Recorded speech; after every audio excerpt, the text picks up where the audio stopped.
Hello guys, स्वागत है हमारे यूट्यूब चैनल फार्मा नोट्स में। और मैं प्रांजल राजपूत। आज बात करते हैं हम रिप्रोडक्टिव सिस्टम के बारे में। चलिए देखते हैं। Reproductive system. The reproductive system और genital system is a system of the organ within an organism which works together for the purpose of the reproduction। Reproductive system जो होता है वो जेनेटल सिस्टम भी होता है, उसे जेनेटल सिस्टम भी कहते हैं।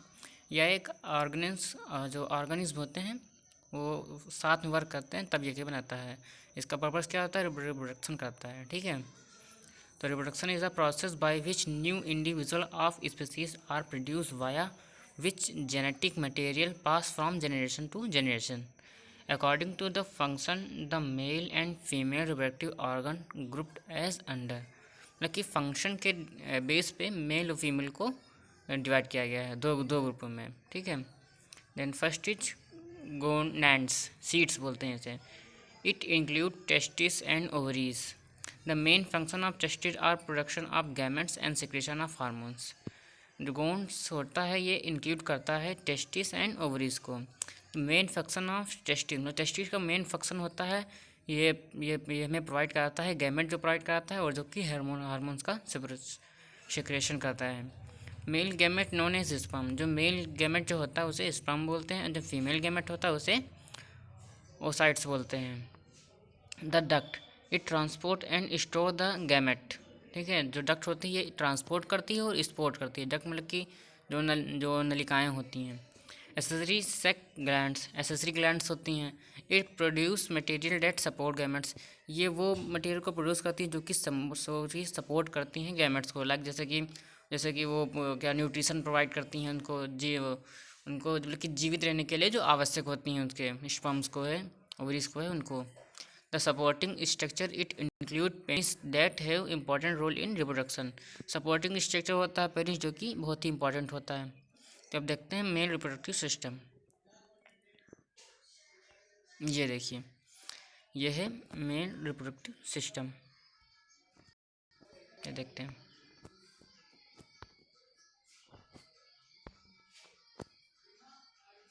ये देखिए, ये होता है पेनिस। ये हो गया पेनिस। ये टेस्टिस होते हैं।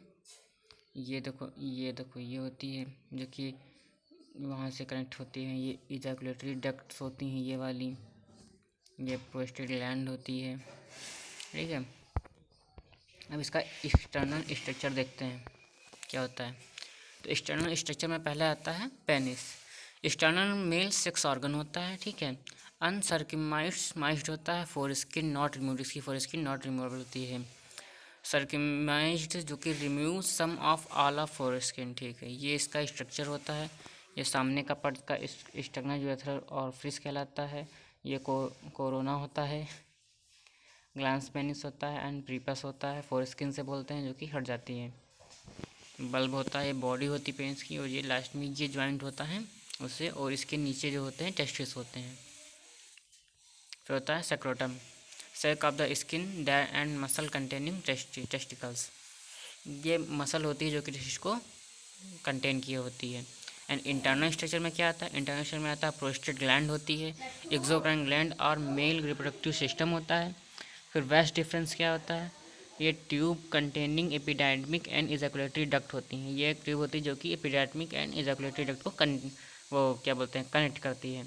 एपिडाइडमिक क्या होती है? एपिडाइडमिक होती है ऑर्गन विच स्पर्म्स मैच्योर, जिसमें वेयर स्पर्म्स, जिसमें कि ये वह ऑर्गन है जिसमें जो स्पर्म्स हो मैच्योर होती हैं। एंड टेस्टिकल्स क्या होते हैं? Testicles organ where sperm is created, जहाँ पे और स्पर्म जो होते हैं जो क्रिएट किए जाते हैं, मतलब कि बनते हैं जहाँ पे। और यूरेथ्रा क्या है? Urethra tube that connect bladder to outside of body. Urethra एक ट्यूब होती है जो कि ब्लैडर से कनेक्ट होती है और बॉडी के आउटसाइड में निकली होती है। फिर देखते हैं सेक्रोटम। नंबर 1 पे आता है scrotum. Scrotum is a sac that hang from the root of the penis and consist of loose skin and super fascia. ये हैंग होती है रूट ऑफ पेनिस से ज्वाइंट होती है और कंसिस्ट करती है, इनको कंसिस्ट करती है। It is supporting structure of the penis, penis का सपोर्टिंग स्ट्रक्चर होती है। Internally scrotum consist vertical septum which divide into the two sacs. ये टू सैक्स में डिवाइड भी होती है। Each sac consist of single testis, जो एक सैक होता हुआ एक टिश्यू को कंटेन किया हुआ होता है। Septum is covered by the superficial fascia and muscle tissues known as the dartos which consist smooth muscle fibres. Septum जो होता है ये कवर्ड होता है सुपरफिशियल फैसिया से कवर्ड होता है, एंड मसल टिश्यू जो कि नोन किया जाते हैं डार्टोस से, उसे डार्टोस बोलते हैं उस टिश्यूज को। Which consist of smooth muscle fibre, जो कि स्मूथ मसल फाइबर से कंसिस्ट होते हैं। When dartos muscle contract, it provide wrinkles in the skin of scrotum। मतलब कि जब डार्टोस जो होते हैं ये कॉन्ट्रैक्ट होते हैं तो ये रिंकल्स टाइप के स्किन पे पड़ जाते हैं। The location of the scrotum and contraction of its muscle fibre regulate the temperature of testis. ये टेम्परेचर टेस्टिस के टेम्परेचर को जो होता है ये मेंटेन करता है। Both production and survival of sperm require a temperature that is about 3 degree celsius lower than the normal body temperature. Sperms के प्रोडक्शन के लिए ये 3 डिग्री सेंटीग्रेड लोअर होना चाहिए बॉडी के टेम्परेचर से, उसका टेम्परेचर। द बोथ तो हो गया है। The cremaster muscle is small band of skeletal muscle present in the spermatic cord during the cold and sexual arousal. It elevates the testes and action moves the testes near the pelvic cavity where they can absorb the heat। मतलब कि heat को absorb कर जहाँ पे वो करती हैं। ये होती है टेस्टिस की स्ट्रक्चर होता है टेस्टिस का। ये देखिए यहाँ पर इंटरनल स्ट्रक्चर होता है। ये देखिए अब देखते हैं टेस्टिस क्या था। Testis are formed a abdomen and descend into scrotum at 7th month of development। the testes are paired oval gland होती है जो कि पेड़ में होती है, 2 होते हैं। मतलब कि it is 5 centimetre long length में होती है, ये 5 सेंटीमीटर लेंथ होती है, 2.5 सेंटीमीटर डायमीटर में होता है इसका, ठीक है, एंड 10 to 15 ग्राम का वेट में होती है। The outer covering of testis is known as tunica vaginalis made of the serous membrane. जो इसकी कवरिंग होती है उसे टोनिका वेगिनलिस बोलते हैं, मेड ऑफ जो कि सेरस मेम्ब्रेन से बनी हुई होती है। Internal to the tunica vaginalis dense white fibrous capsule known as the tunica albuginea. Inside extending portion of the tunica albuginea product lobules. There are 200 to 300 lobules present in the each testis.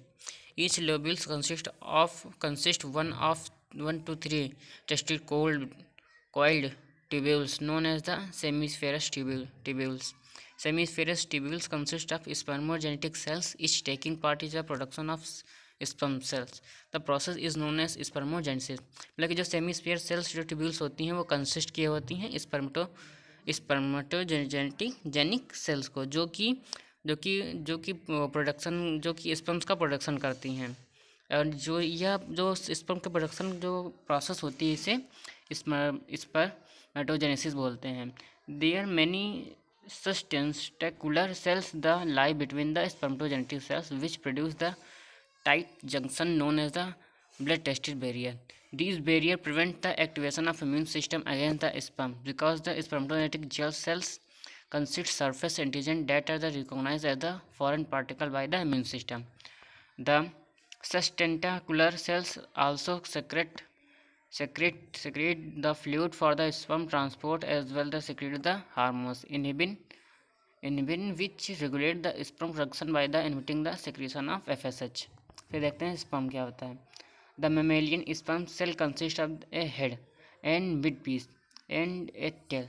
The head contain the muscle nucleus which densely coiled chromatin fibre surrounded interior by the acrosome. मतलब कि जो स्पर्मेटिंग cell होती है वो consist होती है, एक head होता है, मिड पार्ट उसका होता है और टेल होती है। तो जो हेड होता है वो न्यूक्लियस को कंटेन करता है विद जो कि डेंसली जो कि क्वाइल्ड क्रोमेटिन फाइबर्स इसके अंदर होते हैं, surrounded interior by the acrosome which contain enzyme जो कि एंजाइम कंटेन करता है, used by the penetrating the female eggs. The mid piece has a central filaments core with many mitochondria spiral around it used for ATP production it for the journey through the female cervix, uterus, and uterine. The tail or phlegmon execute the latching movement that propel sperm to mature. Human sperm cells can survive within the female reproductive tract for the more than 5 days. Post-coitus semen is produced in the seminal vesicles, prostate gland, and urethral glands. Sperm mature at the rate of the 300 million per day. ये देखिए, ये ऐसे sperm होते हैं। ये इसका head होता है, ये मिड होता है, ये टेल होती है। इसके अंदर में इस न्यूक्लियस होता है जिसके अंदर क्रोमेटिन के फाइबर्स होते हैं। अब इसके बाद में हम इसके सेकंड पार्ट में हम डक्ट्स के बारे में पढ़ेंगे। डक्ट्स क्या कौन कौन सी होती हैं, रिप्रोडक्टिव डक्ट्स होती है, फिर यूरेथ्रा क्या है, एक्सेसरी सेक्स ग्लैंड्स कौन कौन सी होती हैं, इसके हम सेकंड पार्ट में पढ़ेंगे। द पेयर्ड सेमिनल वेसिकल्स क्या होते हैं, द प्रोस्टेट ग्लैंड क्या होती है, इसके हम सेकंड पार्ट में पढ़ेंगे। तो हमारी वीडियो अच्छी लगी तो आप शेयर करिए, लाइक करिए और हमें सब्सक्राइब करिए। Thank you.